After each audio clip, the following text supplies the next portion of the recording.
ये जो चैप्टर 3 है, मैं बार बार बता रहा हूं, काफी इंपॉर्टेंट चैप्टर है और बेसिक बिल्कुल नींव है ये पूरी अकाउंटिंग की। तो अगर कोई भी कॉन्सेप्ट आपसे छूट जाता है तो आगे चल के बहुत बड़ी प्रॉब्लम में फंस सकते हो आप। इसलिए वीडियो के किसी भी पार्ट को, किसी भी पॉइंट को मिस मत करना। जो भी कॉन्सेप्ट बताया गया है उसको अच्छी तरीके से समझो। अब तक हमने जो भी पढ़ा उसको लेकर कोई भी कंफ्यूजन है मुझे नीचे कमेंट में बताओ, मेरी पूरी कोशिश होगी कि उसका जवाब आपको मिल जाए, है ना। आपसे मैं 3 क्वेश्चंस पूछ रहा हूं आज, जो मुझे नीचे कमेंट में आप जरूर बताओ। पहला क्वेश्चन है कि क्या ये जो वीडियो की टाइमिंग है, जो 8:30 पे आपकी वीडियो आती है, उसकी टाइमिंग चेंज करके क्या हम आफ्टरनून में किसी टाइम पे रखें, मतलब मान लो 1 या 2 बजे, शाम को कोई 7 बजे के आसपास रखें, या फिर मतलब ये जो टाइमिंग है वो ठीक है, मतलब कोई पर्टिकुलर टाइम आप बताते हो। हम प्लान कर रहे थे कि भाई दोपहर में मतलब 2 बजे या 5-6 बजे के आसपास रखते हैं, शाम को 5-6 बजे के आसपास रखते हैं, या फिर मतलब 8 बजे के आसपास इसकी टाइमिंग करते हैं। तो आप मुझे बताओ, अभी 8:30 बजे की टाइमिंग पे आता है, ये टाइमिंग ठीक है या लेट इवनिंग करनी चाहिए। दूसरी बात कि ये जो भी चीजें बताई जा रही है, क्या ये क्लास रेगुलर होनी चाहिए, मतलब क्लास हम डेली लें, ये भी मुझे नीचे कमेंट में बताओ, जो भी बच्चे डेली पढ़ रहे हैं, ताकि मैं समझ सकूं कि हाँ डेली नीड है। तो अकाउंट्स और इको की डेली क्लास लेंगे। टाइमिंग बता दूंगा कि क्या टाइमिंग पे हम लोग वीडियो अपलोड करेंगे। तीसरा क्वेश्चन कि ये जो टेस्ट है, क्योंकि ये चैप्टर अभी पीछे एक चैप्टर हमने खत्म कर लिया, तो उससे रिलेटेड जो क्वेश्चंस के टेस्ट हैं वो कैसे आपको मिलने चाहिए, किस वे में आपको दे दिए जाए टेस्ट, आप उसको कैसे सॉल्व करके दोगे मुझे वो बताओ, ताकि मैं इस चीज को समझ सकूं, है ना।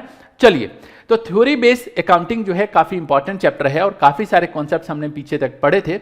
आज वाली क्लास में हमें कुछ और कॉन्सेप्ट के ऊपर बात करना है। जैसे यहाँ पे मैंने आपको कुछ यहाँ पे 4 कॉन्सेप्ट तक बताया था, हाँ 4 कॉन्सेप्ट तक बताए थे। 5 नंबर कॉन्सेप्ट से हम लोग नहीं, 5 नंबर कॉन्सेप्ट भी बता दिया मैंने, ये 6 नंबर कॉन्सेप्ट से पढ़ना है हमको। यहाँ पे जो 6 नंबर कॉन्सेप्ट है भाई, ये काफी समझने वाला कॉन्सेप्ट है और थोड़ा सा टिपिकल टाइप बच्चों को लगता है।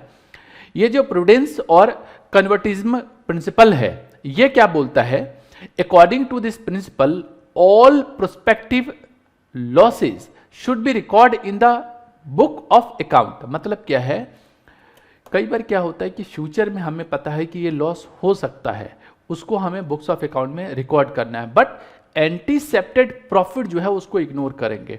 बहुत इंपॉर्टेंट कॉन्सेप्ट है। इसी के ऊपर जो है बेड डेट का कॉन्सेप्ट या प्रोविजन फॉर डाउटफुल का जो कॉन्सेप्ट है वो यहीं पे लगता है।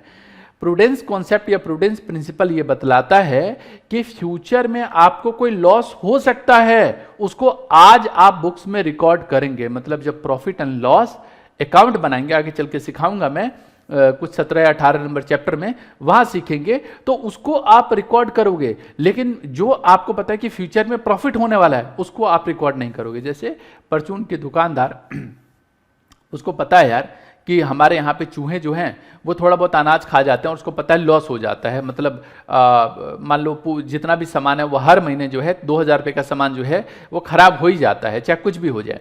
तो उसको पता है 2000 रुपये का जो सामान खराब होता है उसको वो एक तरीके से लिख सकता है, या उसको पता है कि जितने ग्राहकों को उधार देता है उसमें से जो है कुछ ग्राहक जो है पैसे देते ही नहीं है, तो वो मान के चलना पड़ेगा। बिजनेस है भाई, बिजनेस में लॉस नहीं होगा तो बिजनेस कैसे होगा, ये मान के चलना चाहिए। हर बंदा वफादार होगा ऐसा भी नहीं है, किसी की जेन्युइन प्रॉब्लम है, हो सकता है वो नहीं दे पा रहा है फीस, है ना, तो वो मतलब अपने पैसे नहीं दे पा रहे हैं। हम लोगों के पास भी कई बार ऐसा होता है कि जेन्युइन प्रॉब्लम होती है, कई बार बच्चे फीस नहीं दे पाते, ठीक है कोई बात नहीं, हम समझते हैं, उसको बैड डेट में लिख देते हैं।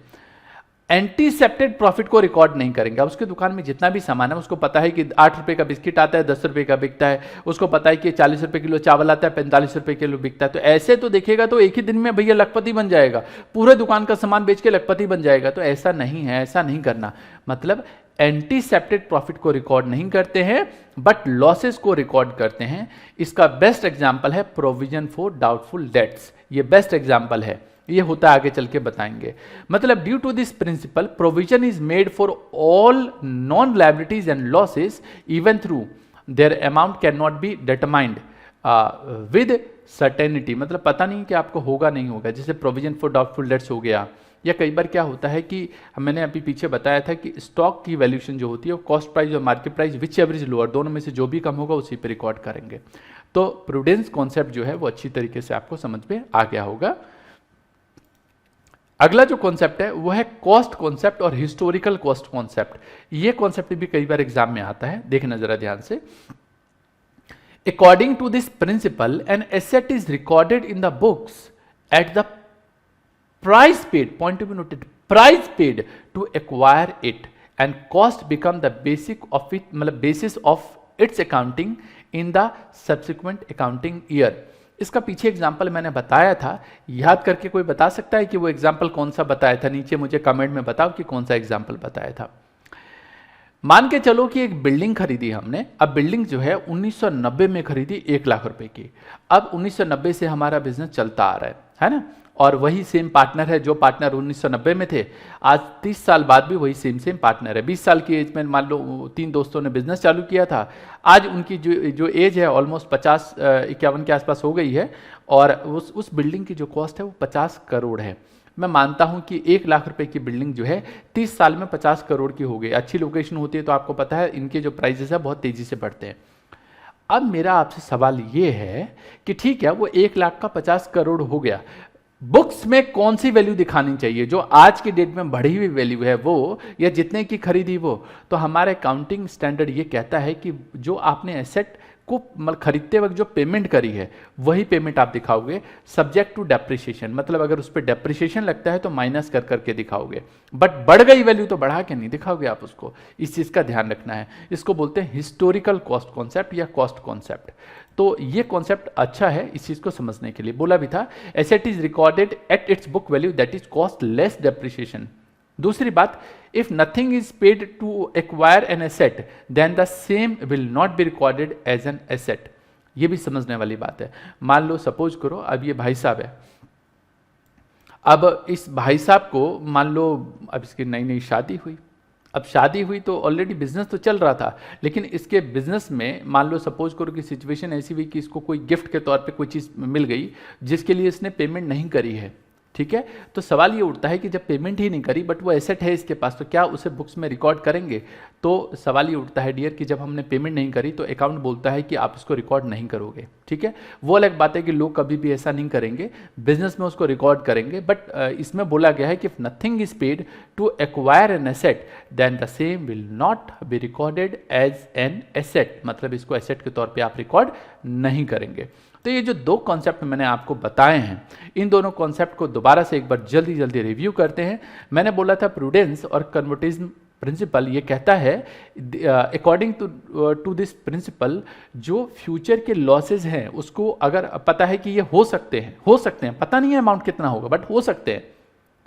एक परचून के दुकानदार वाले के पास कुछ लोग उधार लेके जाते हैं लेकिन वो पैसे टाइम पे नहीं देते उनमें से कई लोग, तो उसको आपको क्या करना है? रिकॉर्ड करना है। लेकिन फ्यूचर में प्रॉफिट हो सकता है उसको रिकॉर्ड नहीं करेंगे। ये प्रूडेंस प्रिंसिपल कहता है, इंपॉर्टेंट प्रिंसिपल है, ध्यान रखना इसको। दूसरा मैंने बोला यहां पे कि कॉस्ट कॉन्सेप्ट और हिस्टोरिकल प्रिंसिपल ये कहता है कि कोई भी एसेट जब हमने खरीदा तो जितने का खरीदा उतने का रिकॉर्ड करना होता है। अगर डेप्रिसिएशन लगने वाला एसेट है, जैसे ये मोबाइल फ़ोन है या मतलब ये इवन सामने जो कैमरा है, ये पूरा साउंड सिस्टम है, ये लैपटॉप है ना, ये लाइटिंग सिस्टम है, इन सब पे डेप्रिसिएशन लगने वाला है। बट बिल्डिंग पे जनरली डेप्रिसिएशन नहीं लगता, लैंड एंड बिल्डिंग पे, क्योंकि इसकी वैल्यू जो है बढ़ती है।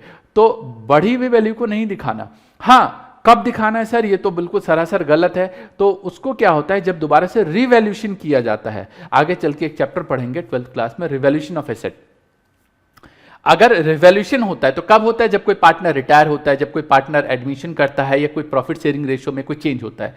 तो जब पूरा दोबारा से रिवैल्यू होता है या कोई बेच दिया जाता है पूरे के पूरे बिजनेस को, तब उसको रिकॉर्ड करना होता है, अदरवाइज नहीं रिकॉर्ड करना होता। तो होप्स हो कि जितने भी कॉन्सेप्ट्स मैंने अभी आपको ये डिस्कस किए हैं, ये दोनों के दोनों प्रिंसिपल, वो अच्छी तरीके से आपको समझ में आए होंगे।